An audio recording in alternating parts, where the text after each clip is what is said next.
my name is Lorena Diaz. It took me years to be able to pronounce that name without feeling like I was hiding behind a mask made of lies, violence, and pride. For a long time, Lorena was just the label I carried on my documents. In the streets, in the dark corridors, and in the alleys where the law never reached, I was known by another title: the boss. I commanded an entire gang, decided the fate of people who had never done me any harm, moved lives like one moves pieces in a cold game, and each decision I made seemed to give me more power. Today I know it wasn't power. It was damnation, cloaked in arrogance. I walked as if the fear I caused was proof of my strength. People lowered their eyes when I approached. Some swallowed hard, others feigned courage until they realized I didn't hesitate to go beyond any limit. That feeling nourished me, soothed me, deceived me. I believed I was in control, when in reality I was a prisoner of a darkness that consumed me day after day, shaping my choices, my character, and my soul. I was Lorena, yes, but a corrupted version of myself, lost in a labyrinth where I myself turned off the lights so as not to see my condition. For years, I clung to the illusion that I could escape the consequences. I thought that if I were clever enough, quick enough, and cruel enough, nothing would be able to catch me. But the greatest delusion one can harbor is believing that the evil one sows never returns. Every face I hurt, every life I touched with my, brutality, every choice I made to feed my ego was etched in a place I couldn't erase. And it was only when the unexpected happened, when death finally found me, that I understood that no invented version of myself would be able to save me from the truth I had tried to ignore for years. And it is precisely at this moment that the story you came to hear truly begins, and nothing could have prepared me for what came next. Before we continue, I need to ask you just one thing. Stay with me. If this story has already moved you in these first few minutes, subscribe and leave a like. This isn't just a gesture. It's your way of showing me that you want to follow me to the end of this revelation. Let's go together. After the moment death first touched my life, I think the best way to explain how I got there is by going back a little to the beginning of the life I built, without realizing the abyss I was throwing myself into. The truth is that behind the coldness I displayed, there was an insatiable thirst for control, recognition, and survival. I grew up in environments where violence was not the exception, it was routine, and where people learned early on that those who hesitated ended up being swallowed by the system. I swore to myself that I would never be swallowed. So when the opportunity arose to take on commands that other people feared to touch, I seized that chance as if it were the only way to avoid returning to the place that hurt me so much. Thus began the version of Lorena that dominated faces, territories, and destinies. In the beginning, a life of crime seemed to offer quick answers to deep pains. The money came with a speed that no honest life could provide, and each bill I accumulated seemed to convince me that I was finally winning. The nights were filled with adrenaline, risky deals, and the stares that followed me with respect, fear, or twisted admiration. I got used to the feeling of walking anywhere, knowing that no one would dare confront me. It was addictive, almost hypnotic, as if each of my decisions was proof that I had finally conquered the world that had always rejected me. Over time, what was once strategy became identity. The boss, the untouchable one, the one who spoke softly and decided loudly. I watched my enemies fall one by one, not out of courage, but because they believed I had unlimited power. And that belief fueled me in a way I wouldn't even admit to myself. There was no room for doubt, kindness, or hesitation. Life in crime demanded that I always be one step ahead, always colder, always more willing to do what no one else would dare to do. Sometimes, when I was alone, I wondered who I was before all this, but I quickly silenced those questions with more actions, more orders, more decisions that buried any trace of the old Lorena. But looking back now, I realized that that world was never freedom. It was just a prison with open doors, where I myself ran inside thinking I was choosing my destiny. And it was precisely in this accelerated and blind rhythm that something began to change inside me, something I didn't want to acknowledge, but which, deep down, already foreshadowed what was to come. Before we move on, tell me in the comments, do you believe that God calls even those who are most lost? No matter how hard I tried to justify everything I did, there was one specific moment that remained etched within me like a scar that never healed. It was there that true darkness entered my life. Not because of the violence that was already part of my daily routine, but because of the conscious choice I made when I crossed a line that should never have been crossed. I remember the vivid sensation of that night, the smell of wet asphalt, the heavy breathing of the men who accompanied me, and the strange silence that preceded irreversible decisions. I was facing someone who had challenged my authority, and at that moment, I wanted to prove that there was no room for dissent in my domain. The I. First time I took a life was not in self-defense, but out of wounded pride, and that is the truth I always avoided admitting, even to myself. When I pulled the trigger, I felt something inside me break. It wasn't regret, nor shock.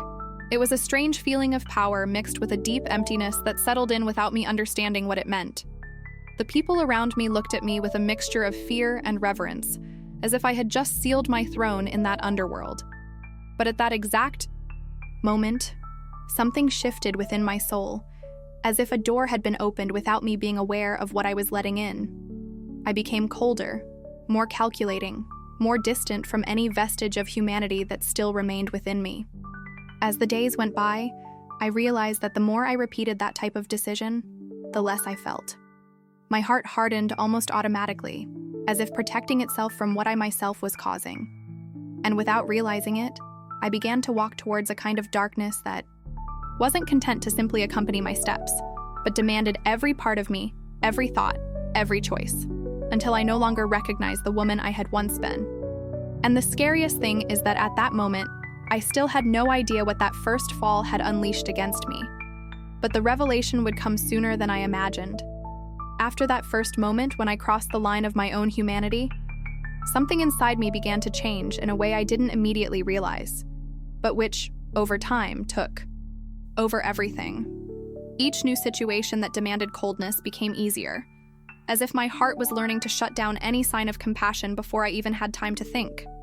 The people I hurt, threatened, or discarded came to represent only obstacles that needed to be removed so that my authority would remain intact, and I became accustomed to seeing the suffering of others as a natural part of the path I had chosen to follow. It was as if my inner self became a desert where no emotion could take root. And the further I advanced, the drier my soul became. Over time, even the faces of the victims began to fade from my memory, replaced by numbers, strategic decisions, and justifications that I repeated mentally like someone reciting a distorted prayer. I told myself that the world was cruel, and that I was only learning to survive within it. But deep down, something warned me that I had gone too far, that the strength I believed I possessed was nothing more than a fragile shield trying to hide a soul that, little by little, was ceasing to feel the weight of its own choices. My gaze hardened to such an extent that even those who worked with me began to avoid me, as if they realized that I no longer reacted the same way as before, that something inside me had disappeared, and what remained was a distorted image of limitless power. There came a point where not even the most extreme situations were enough to elicit any kind of reaction from me. I could see tears, pleas, despair, and nothing happened. It was as if I were locked inside a body that functioned perfectly on the outside, but which inside had completely lost access to what made me human. And perhaps the most dangerous thing of all was the fact that I believed this coldness was necessary, almost noble, as if playing the unbeatable figure that everyone feared was a kind of protection against any pain that might reach me. But what I didn't know, and would only discover too late, was that this silent indifference was setting the stage for the darkest moment of my life, the instant when the mask would finally fall. And when that moment arrived, the revelation that awaited me didn't just seem inevitable, it seemed destined. The truth is, no one imagines the day when their own life will be snatched from their hands, and neither did I. Even living surrounded by risks, confrontations, and strategies that defied the logic of right and wrong, I believed I would always have time to resolve everything, as if death were obliged to wait for my permission. But death doesn't ask permission, doesn't warn, and doesn't negotiate, and I learned that in the most brutal way possible. It was an ordinary night. One of those where I moved with absolute confidence, convinced that I knew every threat before it approached. But that night, something was different. as if a strange silence was following me, without me understanding the meaning of that heavy feeling that settled on my shoulders. I ignored the warning, as I always did, believing that nothing could surprise me. When the ambush happened, it was so fast that my body didn't have time to react. The first shot pierced the air with a dry sound, and for a moment I thought it was just another conflict I would resolve with my usual coldness. But when I felt the deep impact inside my chest, I realized that this fight was not like any other. The voices around me became garbled, footsteps rushed by, and my vision began to fade as if the world were being drained before my eyes. I tried to breathe, but the air seemed to escape from a place I couldn't reach. The second shot only confirmed what my body was already screaming. My story in this world was ending. As I fell, life seemed to abandon me in small fragments, like loose memories trying to waste a final warning I didn't yet understand. Pain gave way to numbness, and numbness gave way to an emptiness that wasn't just physical, but spiritual, as if something much greater was calling me from a place I couldn't identify. And it was precisely the moment my eyes closed that I realized what was to come wasn't even close to being the end. Because when darkness completely enveloped me, something impossible happened. Something that would change everything I thought I knew about life and the afterlife. When darkness finally engulfed me, I imagined it would all end there, as if death were merely a silent plunge into nothingness. But instead of blackout, what came was a strange, almost unsettling awakening, as if I were being pulled out of a place where I no longer belonged. The first thing I noticed was the distant sound of voices, as if coming from underwater, muffled, desperate, confused. I tried to respond but realized no words came out. It was then that I felt the most disconcerting sensation of my life. The sudden lightness, the detachment, as if my body were no longer mine. And when I opened my eyes, I understood that something impossible was happening. I was standing, but my body was still lying on the ground, motionless, bloody, surrounded by men trying to decide what to do with that scene that no longer belonged to me. The sensation of seeing myself from the outside was so real that it made me doubt if I was still alive. I approached, touched my own shoulder, but my hand passed through my body as if I were made of wind. The shock of this discovery coursed through me like a cold current, and every detail of that moment seemed to carry a weight that transcends any human logic. I could hear the conversations, but they arrived like distant echoes, and I realized that the more I tried to cling to that scene, the more the world seemed to recede. The light around me began to take on a strange, almost metallic glow, and the atmosphere seemed to vibrate with a presence I couldn't see, but felt approaching inevitably. As I watched my motionless body, I realized something was moving around me, a force that didn't come from the earth, that didn't follow the natural rhythm of the physical world. It was as if the air had been torn by a presence I didn't understand, a presence that awakened in me memories of everything I had ignored. Warnings, signs, choices I believed were forgotten. In that instant, I realized I wasn't just outside my body. I was on the edge of something much greater, something that transcended any concept of life, death, or earthly justice. And it was precisely when that presence drew near that I understood that the true revelation was yet to begin, a revelation that would completely change the course of my existence. When that presence finally drew near to me, I felt as if the very air had been transformed into something alive. It wasn't wind, it wasn't light, it wasn't sound. It was a consciousness that enveloped me completely, as if piercing every thought, every memory, every hidden fissure in the deepest part of my soul. I tried to retreat, but there was nowhere to go. There was no ground, no horizon, no distance. Only that suspended moment, as if time had stopped so that I could face what I had spent my whole life avoiding. And then, from the midst of that formless luminosity, he emerged. Not as I imagined, not as people describe in paintings, films, or emotional messages. Jesus appeared with such absolute authority that my spirit seemed to bow even before I understood what was happening. The first thing that struck me was his gaze. A gaze that didn't shine with condemnation, but with a truth. So intense it seemed to tear me apart inside. I didn't see judgment on his lips.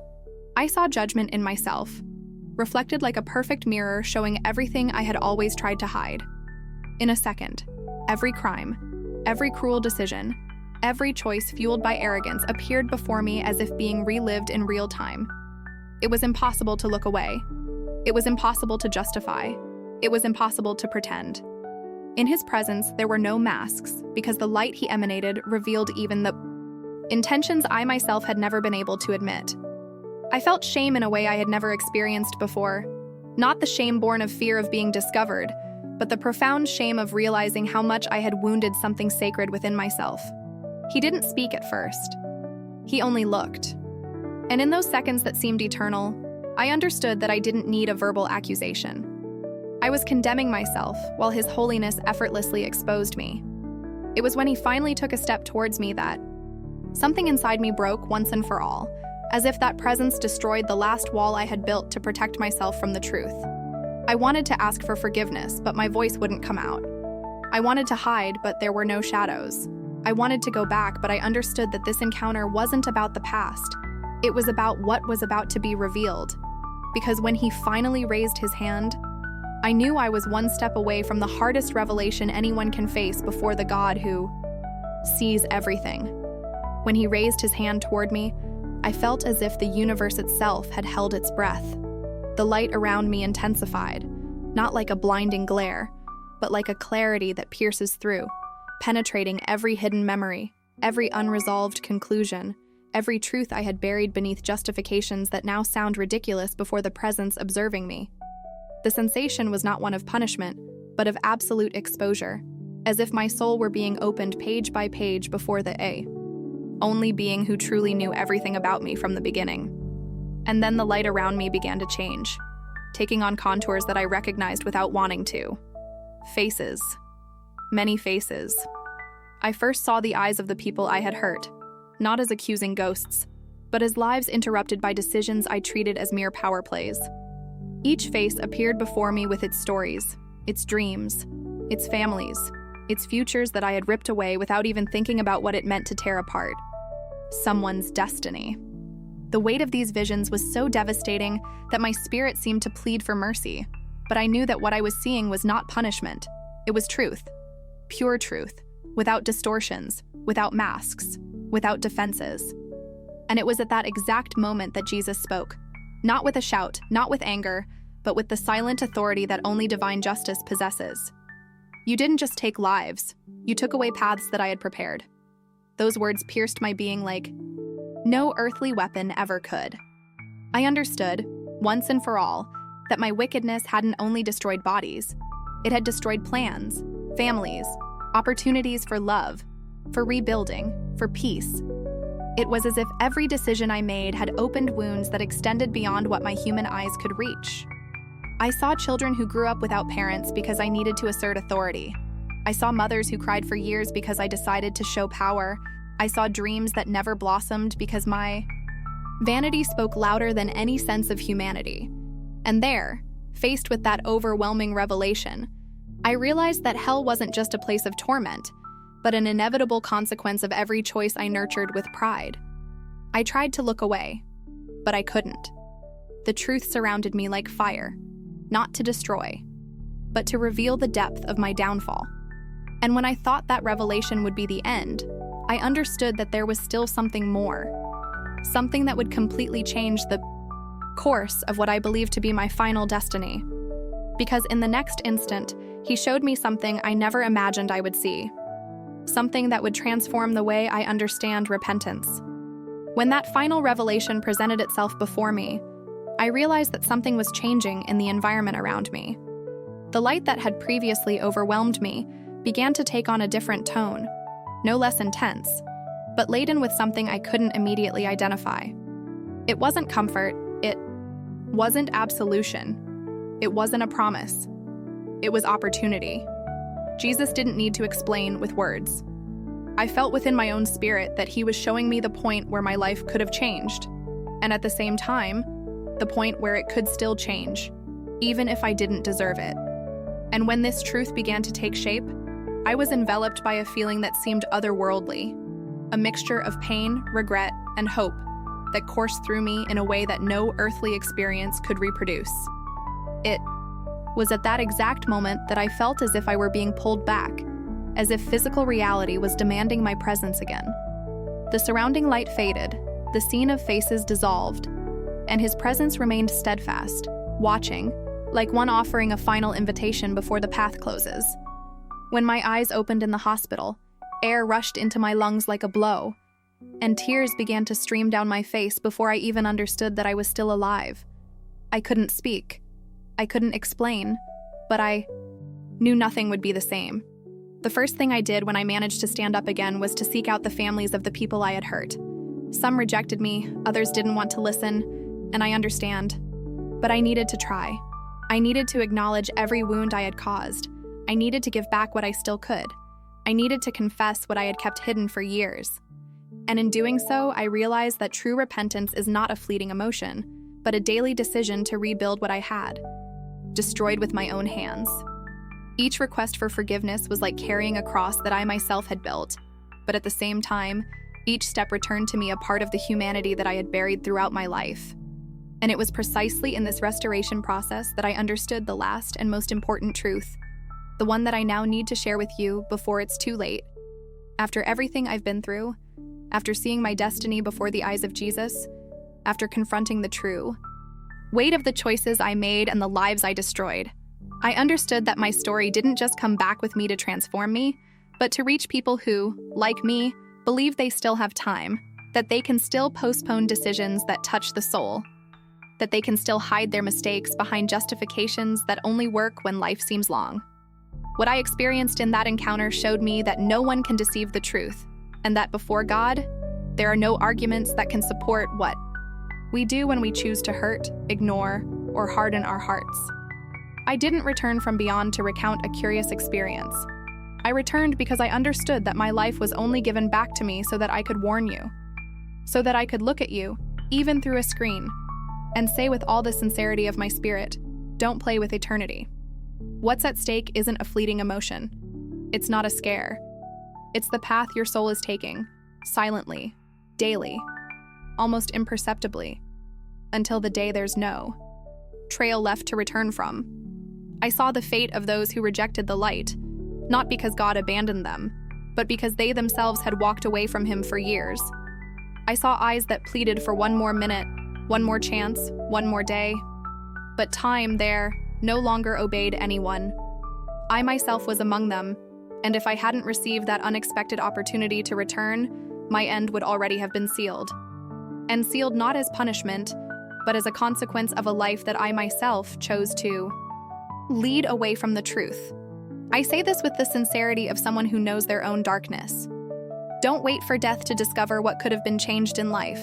Don't wait for your heart to stop to realize that your soul has been crying out for help for a long time. Don't wait to look into the eyes of Jesus as judge to wish you had known Him as Savior. There is a silent weight in late repentance, a weight that no tear can carry. Eternity doesn't begin after our last breath. It begins silently in the paths we choose while we are still breathing. It begins with small decisions, with "I'll change tomorrow," with repeated excuses, with the steps we take in the opposite direction from what we know to be right. And the most frightening thing is that often we don't realize we're walking in the wrong direction until it's too late. If my story reached you today, it wasn't by chance.